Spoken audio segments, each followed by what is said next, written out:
Hello बच्चों, welcome back to our channel MC Square. आज हम पढ़ेंगे एमपी बोर्ड क्लास 10th का चैप्टर 3। चैप्टर 3 आपका है linear equation in two variable. इसके बारे में देखेंगे। इस चैप्टर की एक्सरसाइज 3.3 का क्वेश्चन नंबर 2 है, जिसके अंदर और भी क्वेश्चन दे रखे हैं। ये 2 अपन इस वीडियो में 2 क्वेश्चन करेंगे। थर्ड क्वेश्चन भी है, फोर्थ क्वेश्चन भी है, फिफ्थ क्वेश्चन भी है ना। 5 क्वेश्चन से है और ये लास्ट क्वेश्चन है। 2 के अंदर 5 क्वेश्चन है, तो इस वीडियो में अपन 2 क्वेश्चन कवर करेंगे, फर्स्ट और सेकेंड को। आइए देखते हैं फर्स्ट क्वेश्चन। क्वेश्चन 2 का फर्स्ट एक्सरसाइज 3.3 क्या है question? If we add 1 to numerator. अब न्यूमरेटर समझते हो, न्यूमरेटर क्या होता है? ऊपर वाला नंबर होता है। कोई सा भी फ्रैक्शन होता है तो फ्रैक्शन में क्या होता है? फ्रैक्शन p बाई क्यू के फॉर्म में होता है, प्लस p बाई क्यू के फॉर्म में। तो इसको क्या बोलते हैं? न्यूमरेटर। और इसको क्या बोलते हैं? डिनोमिनेटर। ऊपर वाले नंबर को न्यूमरेटर, नीचे वाले को डिनोमिनेटर। इसने बोला if we add 1 to numerator, numerator में अपन 1 को प्लस कर दें and subtract 1 from the denominator, और डिनोमिनेटर से क्या कर दें? 1 को माइनस कर दें and subtract 1 from the denominator, fraction reduce to 1। आपका फ्रैक्शन ये जो है, ये फ्रैक्शन क्या बन जाएगा? वो बन जाएगा 1। और इट बिकम्स 1/2, और फ्रैक्शन 1/2 बन जाएगा कब? If we only add 1 to numerator, sorry denominator. 1 कभी आप डिनोमिनेटर में कभी ऐड करते हैं तो आपका फ्रैक्शन कितना बन जाएगा? 1/2। What is the fraction? अब फ्रैक्शन आपसे पूछा है तो फ्रैक्शन में 2 चीजें होती है, एक न्यूमरेटर होता है और एक डिनोमिनेटर होता है। यहाँ पे मान लेंगे अपन, क्या मानेंगे? Let the numerator of fraction. Fraction का न्यूमरेटर क्या है? इसको आप क्या बोल दो? x। एंड दी डिनोमिनेटर, यहां पर वही का वही आएगा। यहां पे क्या लिखोगे? And the denominator of fraction, ये क्या है? y है। तो आपका फ्रैक्शन क्या आ जाएगा बताइए? आपका फ्रैक्शन बन जाएगा fraction is equal to x by y. Fraction यही होता है, न्यूमरेटर अपॉन डिनोमिनेटर, ये फ्रैक्शन बन जाएगा। अब यहाँ पे आप लिखोगे ATQ बोले तो अकॉर्डिंग टू क्वेश्चन क्या बोला है, यहाँ पे लिखेंगे by first condition. By first condition. अब फर्स्ट कंडीशन क्या है? If we add 1 to numerator, आपका न्यूमरेटर क्या है? x है, तो x में क्या प्लस कर दो? 1 प्लस कर दो। फिर आगे क्या बोला? And subtract 1 from the denominator. Denominator क्या था? y। डिनोमिनेटर नीचे आएगा, उसमें से 1 को माइनस कर दो, तो आपका जो फ्रैक्शन है, फ्रैक्शन क्या बन जाएगा? आपका 1 बन जाएगा। फ्रैक्शन क्या बन जाएगा? 1। ये बन गया फ्रैक्शन, क्योंकि x अपन y के इक्वल में फ्रैक्शन होता है। जैसे न्यूमरेटर 1 को प्लस किया, डिनोमिनेटर 1 को माइनस किया, तो फ्रैक्शन क्या बन जाएगा? 1 बन जाएगा। अब इसको सॉल्व कर लो, क्रॉस मल्टीप्लाई इसका इधर होगा, इधर क्या है? x प्लस 1 ही। देखो इसके अपन में कुछ नहीं, 1 है, इस 1 का इसमें मल्टीप्लाई करूं, क्रॉस मल्टीप्लाई, तो वही का वही आएगा। 1 का किसी भी नंबर में मल्टीप्लाई होता है, सेम टू सेम नंबर आता है। इसका इधर 1 में मल्टीप्लाई करूं, कितना आएगा? y minus 1। इसको आपको सॉल्व करने के लिए बोला है इलिमिनेशन मेथड से, जो प्रीवियस वीडियो में आपने देखी थी। इस y को इधर ले आओ, कितना आएगा? x minus y। इस प्लस 1 को उधर ले जाओ, -1, ये +1 उधर जाएगा, -1 हो जाएगा, ये हो जाएगा x minus y is equal to -2। इसको बोल दो इक्वेशन फर्स्ट। फिर यहाँ पे आप लिखेंगे by second condition. Second condition क्या है? सेकेंड कंडीशन क्या है वो देखते हैं। सेकेंड कंडीशन में बोला है इट बिकम्स 1/2, मतलब इट बिकम्स 1/2 मतलब फ्रैक्शन आपका 1/2 हो जाएगा। कब हो जाएगा? इफ वी ओनली, सिर्फ आपको ऐड करना है 1 टू डिनोमिनेटर, बाकी न्यूमरेटर में कुछ भी नहीं करना है। डिनोमिनेटर में आप क्या करो? डिनोमिनेटर y होता है, उसमें 1 को प्लस करो और न्यूमरेटर को वैसा का वैसे रहने दो। उन्होंने बोला सिर्फ आपको डिनोमिनेटर में 1 को ऐड करना है, तो फ्रैक्शन आपका 1/2 हो जाएगा, न्यूमरेटर को वैसे वैसे रहने देना। क्या आ जाएगा? क्रॉस मल्टीप्लाई के रूल से ये हो जाएगा 2x, ये इसका 1 में क्रॉस मल्टीप्लाई होगा, इसका इधर, तो 1 में किसी भी नंबर का मल्टीप्लाई होता है, वही आता है y प्लस 1। क्या करो? इस y को इधर ले आओ, क्या जगह 2x minus y is equal to कितना बचेगा? 1। इसको आप इक्वेशन सेकंड दो। अब इसको किससे सॉल्व करना है? इलिमिनेशन मेथड से। तो इलिमिनेशन मेथड का रूल पता है, यहाँ पे लिखेंगे solve by elimination method, elimination method से अपन सॉल्व करेंगे। उसके लिए दो इक्वेशनों को लिखते हैं, ये है x minus y is equal to -2 और ये है 2x minus y is equal to 1। अब मैंने आपको कुछ बोला था, याद करना। इलिमिनेशन मेथड में अपन क्या करते हैं, कोएफिशिएंट उनको सेम करते हैं। किसके कोएफिशिएंट उनको सेम करते हैं? या तो x के कोएफिशिएंट को सेम करते हैं या तो y के कोएफिशिएंट को सेम करते हैं। तो यहाँ पे आप देखोगे x के कोएफिशिएंट तो सेम नहीं है, क्योंकि यहाँ पे 1 है, यहाँ पे 2 है। पर आप गौर से देखोगे तो y के कोएफिशिएंट सेम है। देखो यहाँ पर 1 है तो यहाँ पर भी 1 ही है, कुछ नहीं है तो ना, इस टाइप से यहाँ पे कुछ नहीं है तो आप 1 लिख सकते हैं। यहाँ पर भी आपका कुछ नहीं था तो आप 1 लिख सकते थे, है ना। तो ये कोएफिशिएंट आपके सेम है तो आपको किसी का मल्टीप्लाई करने की जरूरत नहीं। कोएफिशिएंट को सेम करने के लिए अपन क्या करते थे, x के कोएफिशिएंट को ऊपर मल्टीप्लाई करते थे और ऊपर वाली इक्वेशन में x के कोएफिशिएंट का मल्टीप्लाई नीचे करते थे। तो y के कोएफिशिएंट को कभी सेम बनाना है तो अपन क्या करते थे, y के कोएफिशिएंट का ऊपर वाली इक्वेशन में मल्टीप्लाई करते थे, फिर ऊपर वाली इक्वेशन में y के कोएफिशिएंट का नीचे वाली इक्वेशन में मल्टीप्लाई करते थे। इस टाइप से अपन कोएफिशिएंट क्या करते थे, सेम करते थे। पर यहाँ पर ऑलरेडी कोएफिशिएंट सेम है और साइन भी सेम है। जब कोएफिशिएंट भी सेम हो, साइन भी सेम हो, तो उस केस में क्या करते हैं, डायरेक्ट आप लिख देते हैं यहाँ पे सब्ट्रैक्शन। क्या लिख देते हैं, सब्ट्रैक्शन। सब्ट्रैक्शन से क्या होगा, साइन चेंज हो जाएंगे। ये माइनस के इसके पास कुछ नहीं प्लस है, ये माइनस के ये माइनस है तो क्या हो जाएगा, प्लस का हो जाएगा। इसके पास कुछ नहीं प्लस है तो ये क्या हो जाएगा, माइनस हो जाएगा। समझ में क्या किया। हम यहाँ पे आप देखो, यहाँ पे x था, यहाँ पे 2x, 2x माइनस, यहाँ पे x माइनस 2x, तो क्या आएगा, 2x में से x की कितनी बची, x बची। पर इन दोनों में ग्रेटर कौन है, ये 2x के पास माइनस है, ये माइनस x आ गया। अब यहाँ पे देखोगे प्लस का y, ये नया साइन देखेंगे, ये प्लस का y, ये माइनस का y, तो ये कैंसिल आउट हो जाएगा। आपके पास इधर क्या बचेगा, ये माइनस का 1 माइनस का 2, ये माइनस का 3 हो जाएगा। दोनों में सेम साइन हो तो क्या होता है, प्लस होता है। तो 2 और 1 कितना होगा, 3, और दोनों में माइनस है तो माइनस लगा दो, या दोनों में जो ग्रेटर नंबर है उसका साइन ले लो, 2 ग्रेटर है उसका माइनस साइन ले लिया। अब देखो ये माइनस से माइनस कैंसिल आउट हो जाएगा। यहाँ पे x इज इक्वल टू कितना बचेगा, 3। x की वैल्यू आ गई। अब आपको किसकी वैल्यू निकालना है, y की। इन दो इक्वेशनों में किसी में भी पुट कर दो, जो भी इजी इक्वेशन हो, आपकी y की वैल्यू निकल आएगी। यहाँ पे आप लिखोगे from equation first. Equation first क्या है, x minus y is equal to -2। अब यहाँ पे रखें x की वैल्यू 3 है, minus y is equal to -2, कितना आएगा, 3 को उधर ले जाओ, minus y is equal to -2। ये 3 के पास कुछ नहीं प्लस है, ये इधर आएगा क्या आएगा, माइनस का 3 हो जाएगा, minus y is equal to हो जाएगा -5 हो जाएगा। y ये माइनस से माइनस कैंसिल आउट हो जाएगा, y की वैल्यू कितनी आ गई, 5। ये आपने यहाँ पे x और y की वैल्यू निकालनी, मतलब आपका न्यूमरेटर कितना आया 3, डिनोमिनेटर कितना आया 5। आप सबसे पहले चेक करो कि आपने ये जो आंसर निकाला वो सही है या नहीं है। गलत भी हो सकता है, क्या पता अपन ने कैलकुलेशन मिस्टेक कर दी। तो थोड़ा सा आप 2 मिनट का टाइम लेकर के चेक जरूर करना आंसर को। कैसे चेक करेंगे, दो में से कोई सी भी इक्वेशन ले लो, जैसे ये वाली इक्वेशन ली, x minus y is equal to -2। तो यहाँ पे x और y की वैल्यू पुट करो, कौन सी वैल्यू जो आपने निकाली, x की वैल्यू आपने क्या निकाली 3, माइनस y की वैल्यू आपने क्या निकाली 5। इनको रख करके, इनको सॉल्व करके ये वाला आंसर आना चाहिए। तो देखो 5 में 3 जाएगी, 2 बचेगा, दोनों में ग्रेटर ये 5 क्या है माइनस, देखो ये वाला आंसर आ गया ना। मतलब कुल मिला के आपने जो वैल्यूज निकाली वो एकदम करेक्ट है। इसलिए आप क्या लिख सकते हैं, आप क्या लिख सकते हैं, इसके नीचे लिखना है ना। आप क्या लिखोगे, हेंस फ्रैक्शन आपसे पूछा, हेंस फ्रैक्शन क्या जाएगा, फ्रैक्शन था x अपॉन y, तो फ्रैक्शन में x से क्या है आपका, ये था ना फ्रैक्शन, x अपॉन y था। फ्रैक्शन क्या है, x क्या है 3, y कितना है 5, यही आपका आंसर है। ये आपको कैलकुलेट करना था। आई थिंक आपको समझ में आया होगा क्या किया क्वेश्चन ने, है ना। जैसा जैसा क्वेश्चन, हर क्वेश्चन में आपको 2 कंडीशन दी जाएगी। क्यों दी जाएगी, क्योंकि अपन सॉल्व कर रहे हैं linear equation in 2 variable. 2 variable वाली इक्वेशन को सॉल्व करेंगे, 2 इक्वेशन की जरूरत पड़ेगी। तो उसी टाइप से अपन ने किया, नोट कर लिया, एक बार और समझना है, ठीक है।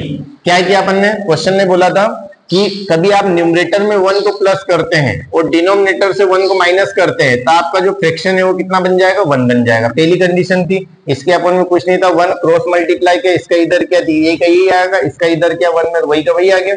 ये प्लस का y जो था इसको उठा करके इधर लेकर के आया, ये माइनस का y हो गया। ये प्लस का 1 को उधर लेकर के गया, माइनस का 1 हो गया। ये फिर -1 -2 बन गया, x minus y equation first दिया। सेकेंड कंडीशन में उसने बोला है कि आपका जो फ्रैक्शन है वो क्या बन जाएगा, 1/2 बन गया। पर कब बनेगा, if we only add 1 to denominator, आपको एक को जोड़ना है, किसमें? डिनोमिनेटर, सिर्फ डिनोमिनेटर में जोड़ना है। ये डिनोमिनेटर आपका y था, उसमें 1 को प्लस कर दिया, सिर्फ इसी में जोड़ना है, न्यूमरेटर को हाथ भी नहीं लगाना है। तो आपका क्या बन जाएगा 1/2। तो उस केस में क्या जाएगा, इसका क्रॉस मल्टीप्लाई इधर, इसका इधर किया, इसको इस साइड लेकर के 2x minus 1 is equal to 2x minus y is equal to 1। Equation second, equation first और सेकेंड को किससे सॉल्व कर लिया? Solve by elimination method. Equation first थी x minus y is equal to -2, ये थी 2x minus y is equal to 1। अब आपने क्या किया, elimination method all about the coefficient with have to equal, coefficient को क्या करना पड़ता है? इक्वल करना पड़ता है। पर यहाँ पे ऑलरेडी y के कोएफिशिएंट इक्वल थे, तो अपन को इतनी मेहनत करने की जरूरत ही नहीं थी। क्या करना है, सिंपल सा सब्ट्रैक्शन लिखा, ये कैंसिल आउट हुआ, क्योंकि एलिमिनेशन मेथड का मतलब ही है कि आपको कोई सी टर्म से क्या करना है? एलिमिनेट करना है, हटाना है।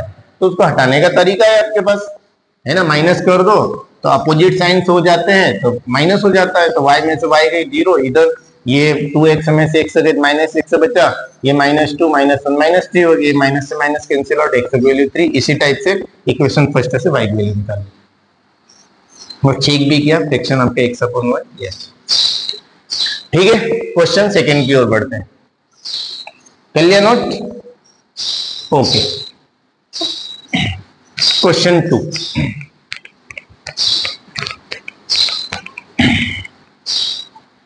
क्वेश्चन सेकेंड है, देखो 5 इयर्स एगो, 5 साल पहले, इस टाइप का पहले क्वेश्चन अपन कर चुके हैं 5 साल पहले। तो सीधी बात है, आज का 2024 चल रहा है, तो 5 साल पहले 5 years ago, 5 years ago, 5 years ago क्या होगा? 5 इयर्स एगो क्या होगा? 2019 होगा। क्या होगा? ये 2024 है तो 2019 होगा। सिंपल सी बात है, 5 साल पहले। 5 इयर्स एगो मतलब पहले। नूरी वाज थ्राइस, थ्राइस मतलब 3 टाइम्स, थ्राइस का मतलब होता है 3 times. Was thrice as old as Sonu, Sonu जितने भी साल की थी उससे क्या हो जाएगा? नूरी क्या हो जाएगी? थ्राइस हो जाएगी, 3 गुना हो जाएगी। मतलब कभी सोनू कभी 20 साल की है तो नूरी हो जाएगी 60 साल की। सोनू कभी 8 साल की है तो नूरी हो जाएगी 24 साल की, थ्राइस हो जाएगी। किसकी? सोनू की। कौन? नूरी हो जाएगी। नूरी वाज थ्राइस, 3 गुना हो जाएगी as old as Sonu, Sonu से 3 गुना हो जाएगी। ये अगर सोनू कब 10 साल की है तो नूरी हो जाएगी 30 साल की। 10 ईयर्स लेटर, 10 ईयर्स जैसे अभी 2024 है तो 10 ईयर्स लेटर, लेटर का मतलब होता है बाद में, इसका मतलब क्या होता है? बाद। और एगो का मतलब होता है पहले, बाद में। 10 साल बाद, 10 साल बाद कितना आएगा? 2034 आ जाएगा, मतलब उम्र बढ़ जाएगी। तो उन्होंने बोला 10, इसमें क्या होता है? एडिशन होता है, और इसमें क्या होता है? माइनस होता है। माइनस क्यों होता है? क्यों? पहले 2024 से 5 साल पहले, तो माइनस होगा तभी तो 2019 आएगा। और ये क्या होगा? 2024 में कुछ प्लस होगा, 10 प्लस होगा तभी तो 2034 आएगा, 2034 आएगा। तो 10 years later Noori will be twice, आज यहाँ पे होगी डबल। कब होगी डबल? 10 साल बाद, आज के 10 साल बाद। Twice as old as Sonu, Sonu जैसे कि 10 साल बाद कभी 20 साल की है तो नूरी हो जाएगी 40 साल की।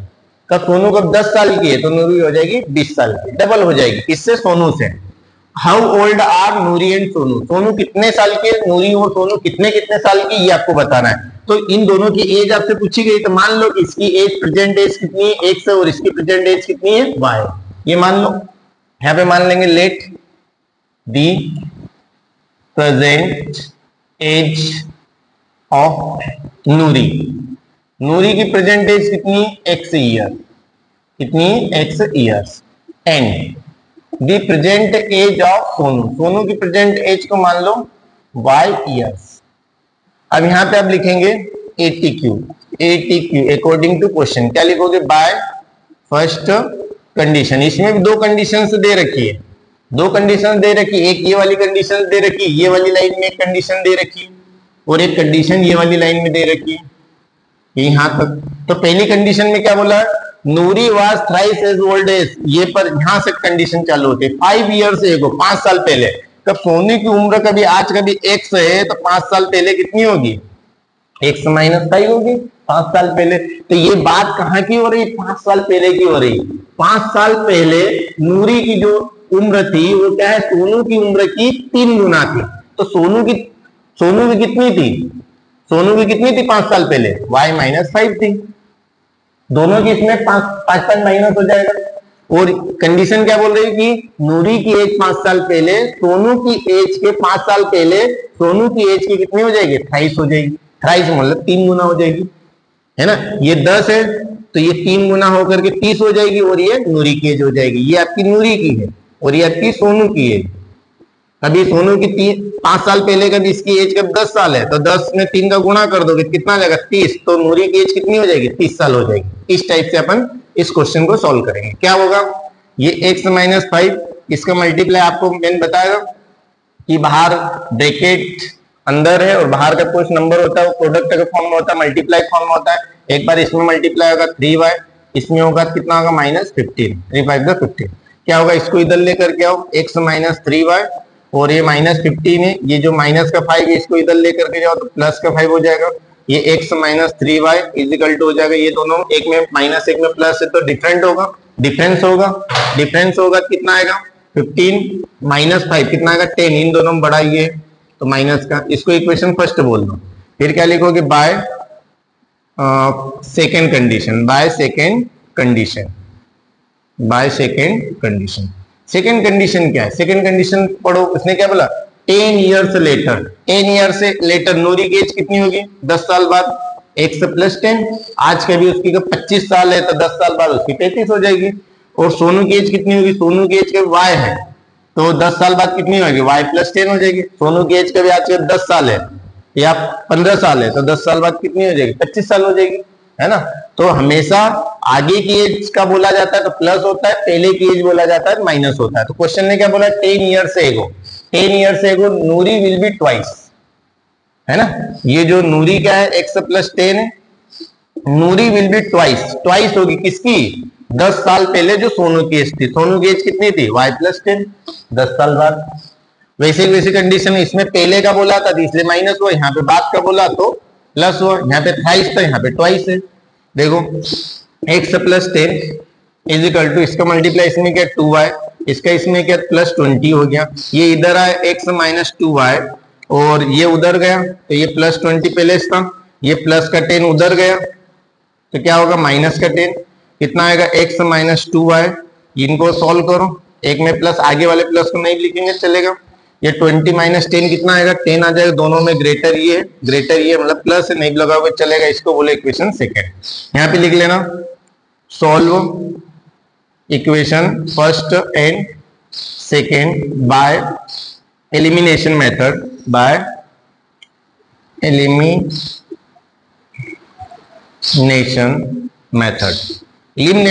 से इसको सॉल्व कर रहे हैं अपन,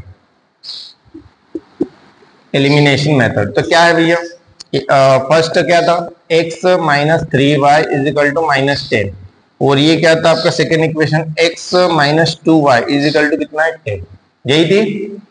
अब देखो अपना मेन कंसेप्ट आपको पता चली गया, मेन अपन को करना है क्या है, कोएफिशिएंट सेम करना है। देखो किसी कोएफिशिएंट सेम है, देखो x से कोएफिशिएंट सेम है, यहाँ पे 1 है यहाँ पर भी 1 है, तो आपको एक्स्ट्रा कुछ एफर्ट लगाने की जरूरत ही नहीं है कि मल्टीप्लाई करो नीचे के कोएफिशिएंट को ऊपर कोएफिशिएंट का नीचे, ये करने की जरूरत ही नहीं है। डायरेक्ट आप यहाँ पे क्या लिखोगे, साइन भी सेम है, यहाँ भी प्लस है यहाँ भी प्लस है। जब साइन सेम हो और कोएफिशिएंट भी सेम हो तो आप क्या करते हैं सब्ट्रैक्ट करते हैं। यहाँ पे आप लिखोगे सब्ट्रैक्टिंग, यहाँ पे लाइन पे लिखना है सब्ट्रैक्टिंग करोगे यहाँ पे प्लस है ये माइनस हो जाएगा, नए साइन को ही ध्यान में रखना है, ये माइनस है तो ये प्लस हो जाएगा, यहाँ पे कुछ नहीं है तो प्लस है तो ये क्या हो जाएगा माइनस हो जाएगा।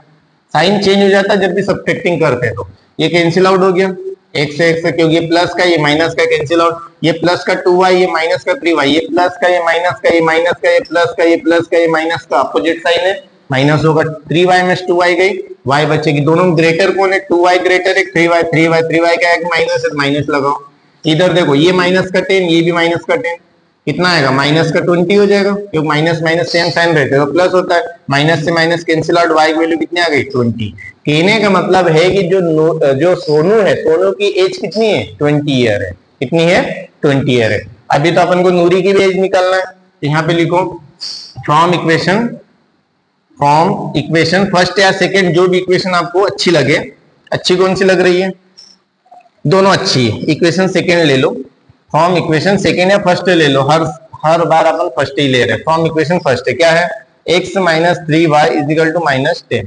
कितना आएगा, x माइनस 3, ये दोनों मल्टीप्लाई में, 3 और y किसमें है, मल्टीप्लाई में, 3 इंटू वाई की वैल्यू कितनी है, 20, ये y की वैल्यू -10, कितना आएगा, x इज इक्वल टू -20, 3 जा कितना होगा 60 is equal to -10, x is equal to minus, जो माइनस का 60 ये इधर आएगा, कितना आएगा, -10 प्लस 60। अब यहाँ पे आप देखो दोनों में अपोजिट साइन है, अलग अलग है तो माइनस होगा, 60 में से 10 गए 50, और दोनों में ग्रेटर कौन है, 60 ग्रेटर है, प्लस नहीं लिखोगे चलेगा। अब ये जो आंसर आपने जो निकाला है ये करेक्ट है कि नहीं है, तो 2 मिनट आप क्या करोगे, चेक करने में आप दोगे। चेक कैसे करें, कोई सी भी इक्वेशन ले लो, जैसे मैंने सेकेंड ली, क्या है, x minus 2y is equal to 10 है, आपको आंसर 10 लाना है। यहाँ पर इक्वल साइन के इधर जो है इसको बोलते हैं एलएचएस, एलएचएस में एक तो y वैल्यू निकालो तो आरएचएस वाली वैल्यू आ जाना चाहिए। इक्वल साइन के उधर वाला क्या कहलाता है, आरएचएस। तो x की वैल्यू कितनी है 50, -2 इंटू y की वैल्यू कितनी है, y की वैल्यू है 20, तो कितना आएगा, इनको सॉल्व करोगे 50 माइनस से पहले मल्टीप्लाई होता है बोर्ड मास रूल के अकॉर्डिंग, माइनस भी मल्टीप्लाई भी पहले मल्टीप्लाई करेंगे, 20 2 जा 40, 50 माइनस 40 कितना आएगा 10, देखो ये 10 आ गया, मतलब आपने जो निकाला है वो एकदम एग्जैक्ट सही है। यहाँ पे आप क्या लिखोगे, हेंस, क्या लिखोगे, hence present age of Noori, Noori की प्रेजेंट एज कितनी आ गई, x is equal to 50 years, ये आ गई। और क्या लिखोगे, present age of Sonu, Sonu की प्रेजेंट एज कितनी आ गई, y is equal to 10 years. इस टाइप से y is equal to 20 years, कितना आया 20 ईयर्स, ये y की वैल्यू 20। तो इस टाइप से आपका क्वेश्चन होता है कंप्लीट, ठीक है। ये दोनों क्वेश्चन इंपॉर्टेंट है, एग्जाम में आ सकते हैं। ये सोनू वाला तो ज्यादा, सोनू और नूरी वाला ज्यादा इंपॉर्टेंट है, इसको बहुत अच्छे से कर लेना आप क्वेश्चन। और यहाँ पे आपके क्वेश्चन 2 के फर्स्ट और सेकंड खत्म होते हैं। नेक्स्ट वीडियो में हम देखेंगे क्वेश्चन नंबर 3 और 4 या 5 तक इंक्लूड कर लेंगे, देखते हैं। तब तक के लिए best of luck, thank you very much.